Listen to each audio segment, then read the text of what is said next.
Good morning students. आज इस नए सेशन में हम विंड स्टॉर्म एंड साइक्लोन के बारे में पढ़ेंगे।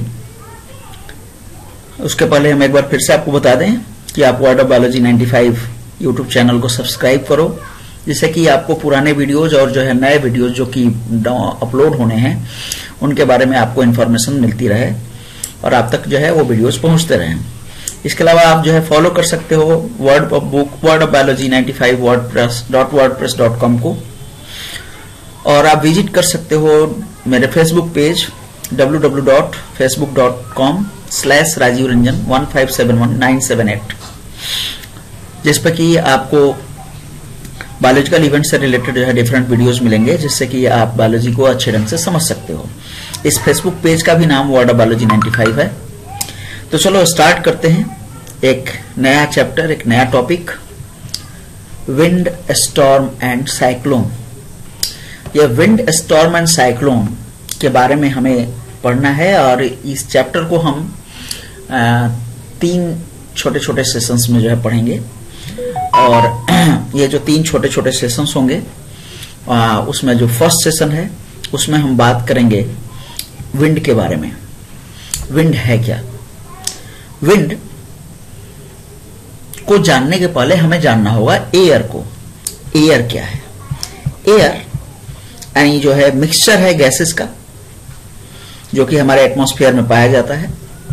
और ये जो एयर है जो कि मिक्सचर गैस है गैसेस का, जो हमारे एटमॉस्फेयर में पाया जाता है, जब ये मूव करता है from one place to another place, from one part of atmosphere to another part of atmosphere, तो उस कंडीशन में जो है हम उसे जो है विंड कहते हैं।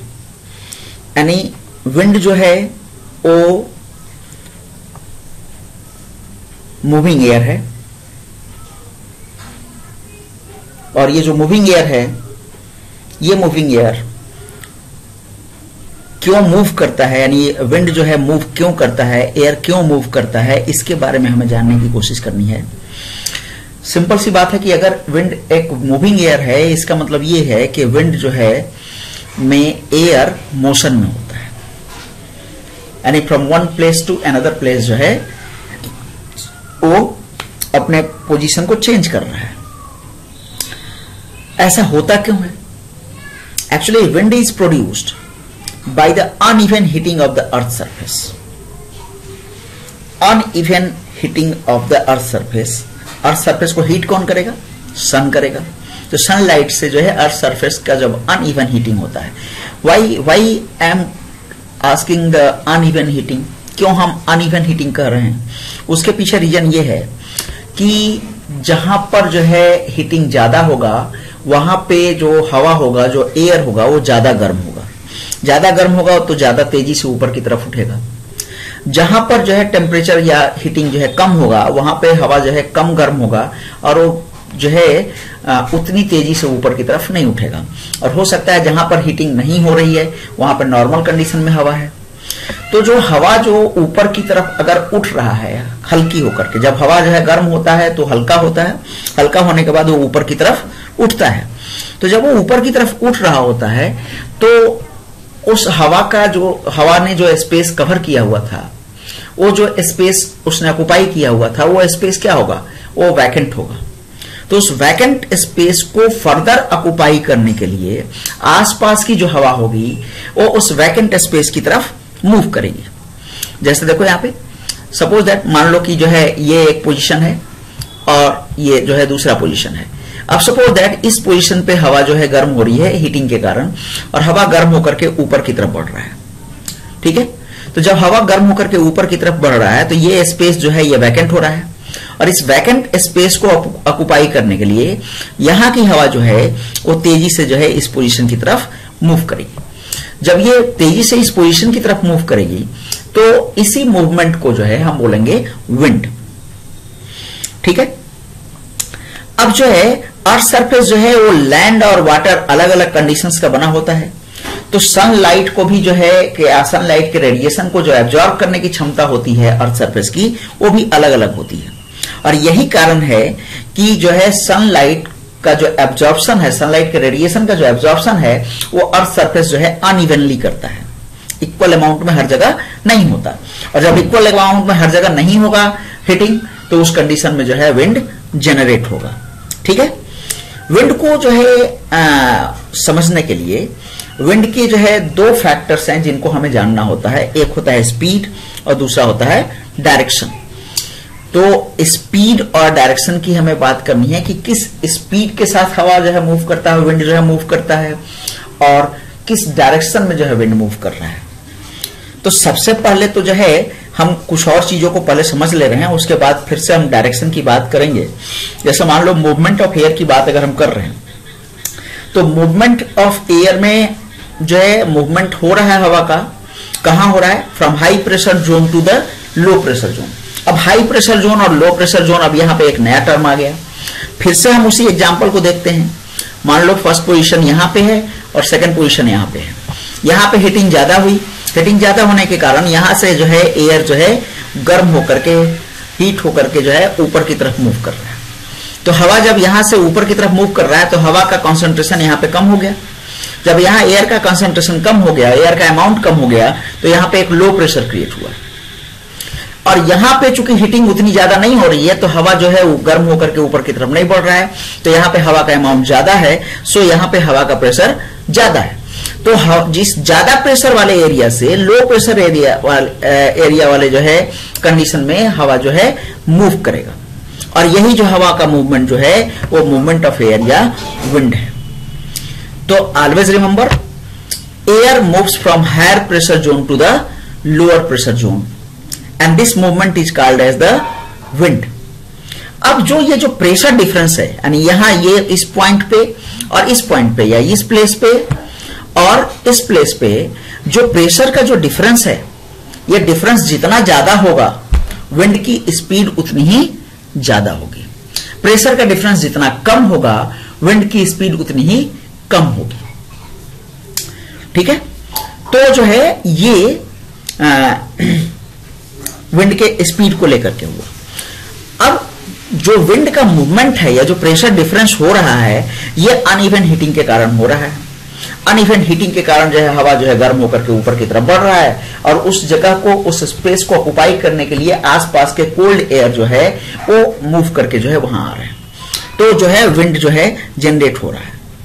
तो सिंपली हमें जानना है कि कॉज ऑफ विंड मूवमेंट क्या है या cause of movement of air क्या है। That is the uneven heating of the earth surface due to the radiation of the sunlight. Movement of air uneven heating के कारण होता है। अब यहां पे हमें यह देखना है कि movement of air in equatorial region, यानी इक्वेटर के आसपास में एयर का मूवमेंट किस तरीके से होता है। अब इसको जो है हम एक डायग्राम से समझने की कोशिश करते हैं, और आप इस डायग्राम को ध्यान से देखो। ये हमारा अर्थ है, और इस अर्थ में जो मूवमेंट हो रहा है हवा का, इस हवा के मूवमेंट को देखो। जरा देखो, ये जो रेड लाइन है, ये जो रेड लाइन है, ये इसके आसपास, और ये जो ग्रीन लाइन है, इन दोनों को ध्यान से देखो। ये खास तौर से जो है ये जो ग्रीन लाइन है, ये है इक्वेटर। ये क्या है? इक्वेटर है। और इस इक्वेटर पे जो है सनलाइट वर्टिकली फॉल करता है और सरफेस के ऊपर। टेम्परेचर जो है इक्वेटर और इक्वेटर के आसपास में बहुत ज्यादा होता है, टेम्परेचर हाई होता है। ठीक है, वेदर जो है हॉट हो जाता है। उस कंडीशन में हवा जो है तेजी से गर्म होकर के ऊपर की तरफ बढ़ता है। तो हवा जब तेजी से गर्म होकर के ऊपर की तरफ बढ़ेगा, तो उस कंडीशन में क्या होगा कि इस इक्वेटर के चारों तरफ या इक्वेटर के आसपास वाले एरिया में एयर का प्रेशर कम होगा। और जब एयर का प्रेशर कम होगा तो जो है दोनों डायरेक्शन से, इक्वेटर के जो है नॉर्थ डायरेक्शन से भी और इक्वेटर के साउथ डायरेक्शन से भी, दोनों डायरेक्शन से हवाएं, जो ठंडी हवाएं होंगी, वो जो है मूव करेंगी जो है इक्वेटर की तरफ, ताकि जो है उस वैकेंट स्पेस को ऑक्युपाई कर सकें। और वो वैकेंट स्पेस क्यों हुआ था? क्योंकि जो है यहां पे टेम्परेचर ज्यादा होने के कारण जो है हवा गर्म हुआ, एयर राइज किया, राइज करके जो है वो ऊपर की तरफ जो है मूव किया। तो यहां डायरेक्शन ऑफ विंड देखो, यहां जो डायरेक्शन विंड क्या दिख रहा है, ये जो है साउथ डायरेक्शन से जो है इक्वेटर की तरफ और नॉर्थ डायरेक्शन से भी इक्वेटर की तरफ। तो ये दोनों डायरेक्शन में जो है मूवमेंट हो रहा है। तो ये जो मूवमेंट है, ये मूवमेंट इसी कारण से हो रहा है क्योंकि जो है यहाँ पे अर्थ सरफेस जो है बहुत तेजी से जो है गर्म हो रहा है, और गर्म होने के कारण जो है यहाँ की गैसेस या यहाँ का एयर जो है वो तेजी से ऊपर की तरफ मूव कर रहा है, और तेजी से ऊपर की तरफ मूव होने के कारण जो है यहाँ पे स्पेस क्रिएट हो रहा है, और इस स्पेस को ऑक्युपाई करने के लिए आसपास की हवाएं जो है वो तेजी से अंदर की तरफ इक्वेटर की तरफ आ रही हैं। तो ये जो है इक्वेटर के पास जो विंड का जनरेशन है या विंड का जो मूवमेंट है या विंड का जो डायरेक्शन है, उसको ये डायग्राम जो है समझाने की कोशिश कर रहा है। Movement of air because of uneven heating of land and water, और इसके कारण जो है दो अलग अलग जो है फिनोमिनन सामने आते हैं, दो अलग अलग इवेंट सामने आते हैं, जिसमें पहला है सी ब्रीज और दूसरा है land breeze. Sea breeze in the coastal areas, चाहे वो सी ब्रिज की बात करें चाहे वो लैंड ब्रिज की बात करें, दोनों कोस्टल एरियाज को ही लेकर के है। तो coastal areas the land warms up faster than the ocean surface. Coastal area में ड्यूरिंग द डे, दिन के समय जो है लैंड एरिया जो है या लैंड जो है वो तेजी से गर्म होता है as compare to the ocean surface, और वो वार्म एयर जो है तेजी से ऊपर की तरफ लैंड में ऊपर की तरफ मूव करता है, जिसके कारण जो है लैंड एरिया के ऊपर एक लो प्रेशर क्रिएट होता है नियर द ग्राउंड, और उस लो प्रेशर जोन को फिलअप करने के लिए या उस स्पेस को ऑक्युपाई करने के लिए ओशन सरफेस की तरफ से जो है हवा लैंड की तरफ मूव करता है, और इस मूवमेंट को हम बोलते हैं sea breeze. Just contrary, opposite, during night land cool down faster as compare to the ocean surface. Land, देखो, जो चीज जो है जितनी जल्दी गर्म होता है उतनी जल्दी ठंडा होता है, जो चीज जितना देर से गर्म होगा वो उतना ही देर से ठंडा होगा। तो चूंकि जो है लैंड जो है तेजी से गर्म हुआ था दिन में, तो रात में लैंड तेजी से जो है ठंडा भी होता है ओशन सरफेस के कंपैरिजन में। तो उस कंडीशन में क्या होगा कि जो ओशन सरफेस की तरफ जो वार्म एयर है, चूंकि लैंड एरिया की तरफ जो है वो ठंडा हो रहा है ज्यादा, तो वहां पर हवा तेजी से ऊपर नहीं बढ़ेगा, लेकिन जो ओशन सरफेस की तरफ जो है, चूंकि ओशन सरफेस जो है उतनी तेजी से ठंडा नहीं हो रहा है, तो ओशन सरफेस का जो वार्म एयर है वो वार्म एयर जो है ऊपर की तरफ बढ़ेगा, और ओशन सरफेस के ऊपर एक लो प्रेशर क्रिएट होगा, और उस लो प्रेशर को जो है ऑक्युपाई करने, लो प्रेशर के कारण जो स्पेस जो है वैकेंट हो रहा है उसको ऑक्युपाई करने के लिए लैंड एरिया से कूलर एयर जो है वो मूव करेगा जो है ओशन की तरफ, और इसे हम बोलते हैं लैंड ब्रिज। तो सी ब्रिज जिसमें कि जो है ओशन की तरफ से जो है ठंडी हवाएं दिन के समय जो है आती हैं कोस्टल एरियाज की तरफ, और लैंड ब्रिज जिसमें कि रात के समय जो है ठंडी हवाएं जो है लैंड से जो है ओशन की तरफ जाती है। इसी चीज को यहाँ पे एक डायग्राम से हम समझने की कोशिश करते हैं। Look here, in during the day land gets warmer as compare to the sea, और वार्मर होने के कारण जो है यहाँ पे हवा जो है गर्म होता है, और वार्म एयर जो है ऊपर की तरफ मूव करता है, और उस ऊपर की तरफ मूव करने के कारण यहां पर जो लो प्रेशर क्रिएट हो रहा है, इस लो प्रेशर को ऑक्युपाई करने के लिए जो ओशन सरफेस की तरफ से ठंडी हवा जो है लैंड की तरफ मूव करती है। तो वार्म एयर जो है ऊपर की तरफ जाता है और आगे कूल जो है सी की तरफ चला जाएगा, और जो है सी से या ओशन सरफेस की तरफ से ठंडी हवाएं जो है वो लैंड की तरफ मूव करेंगी। This is the sea breeze during the day, while during the night land becomes cool faster as compared to the ocean। तो ओशन चूंकि गर्म है कूल के लैंड के कंपैरिजन में, तो ओशन से जो गर्म हुआ है वो ऊपर की तरफ उठेगा, और यहां पे एक लो प्रेशर जोन क्रिएट होगा, और इस लो प्रेशर जोन के जो है स्पेस को ऑक्युपाई करने के लिए जो लैंड एरिया के पास जो कूलर हवाएं हैं, जो ठंडी हवाएं हैं, वो तेजी से मूव करेंगी ओशन की तरफ। This is called land bridge. दो चीजें बिल्कुल याद रखो, सी ब्रिज दिन में होता है, लैंड ब्रिज रात में होता है। सी ब्रिज में क्या होता है, सी से जो है लैंड की तरफ हवा मूव करता है। लैंड ब्रिज में क्या होता है, लैंड से सी की तरफ हवा मूव करता है।